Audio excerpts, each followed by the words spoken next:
ભાવનગર જિલ્લામાં ડુંગળીના ભાવ સતત ઘટી રહ્યા છે। ઘટતા ભાવ ખેડૂતોને બોજારૂપ આર્થિક રીતે બનવાના છે। ડુંગળીના કારણે દેકારો થયો અને આંદોલન કરવાની ચીમકીઓ આપવામાં આવી છતાં નિકાસબંધી હટાવાઈ નથી। માર્કેટિંગ યાર્ડમાં ખેડૂતોને ડુંગળીના ભાવ 1 કિલોના માત્ર 5 રૂપિયા જ મળી રહ્યા છે।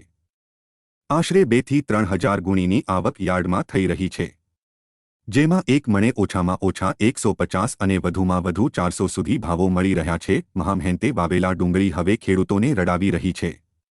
ભાવ ગગડવાનું મુખ્ય કારણ નિકાસબંધી અને સરકારની જોહુકમી માનવામાં આવી રહી છે।